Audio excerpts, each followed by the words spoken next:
мы понимали, что будет некий резонанс. Фельдшер жігітке тұрмысқа шыққан қыз бойынша айта кетейін. Сол қыз бір қызға жазып жатыр екен да қазір. Мен сенің үстінен арызданам, мен ар-намыс қадір қасиетіме нұқсан келтірдіңдер, оскорблять етіп жатсыңдар, неше түрлі нәрсе салып жатсыңдар, видео қылып салып жатсыңдар, мені позор етіп жатсыңдар деп жатыр да. Енді мен бұл қызға айтарым да.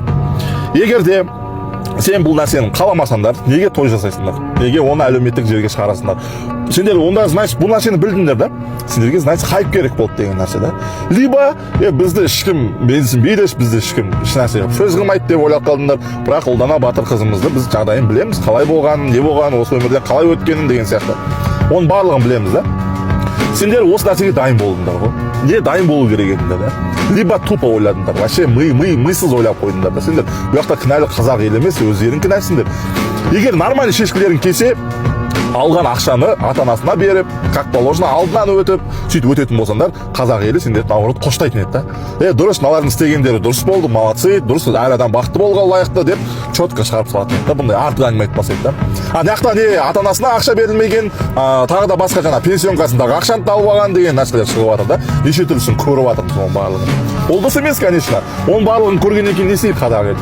Жамандайды, сөз қылады, мынау ұяты жоқ екен, мынандай екен. Неше түрлі нәрсе айтады. Разы солай болды ма? Ақыры той жасадыңдар ма? Осындай әңгіме болатын білдіңдер ма? Енді сын көтеруге сендер мәжбүрсіңдер. Сендер одан қашып кете алмайсыңдар да. Сендер мен қадір қасиетіме нұқсан келтірдім деп айта алмайсың ар-намысқа. Өйткені сендер білдіңдер, либо сендерге хайп керек болды да. Енді итог мен сендерге айтарым. Жаңағы ата-анасы да обращение жасап жатыр, қазақ елінен сұрап жатыр, ақшамды қайтарып берсін, басқа пенсионкадағы жиналған теңге деген сияқты. Сендерден сұранарымыз сол ақшаны қайтарып бере салыңдар.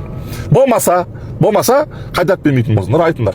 Қайтарып бермейміз, біз не үшін қайтарамыз деп. Өйткені Ұлдана Батыр қызымыздың арқасында жиналған ол ақша. Сен күйеу болғандықтан, сен күйеу болып жүргендіктен жиналған жоқ та ол пенсионканы да. И ол Батыр қызымыз дүниеден өткеніне беріліп отыр 20 миллион.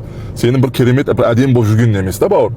Сондықтан Ұлдана Батыр қызымызға жиналған теңгені қайтарып беріңдер. И сөйтіңдер да сендер өздерің бақытты өмір сүріңдер. Сендер туралы не үшін ел сөз етіп жатыр? Ұлдана Батыр қызымыз үшін сөз етіп жатыр да. Или біз соншалықты бір сұлуымыз, күшті парамыз деп ойлап жатсыңдар ма? Жоқ.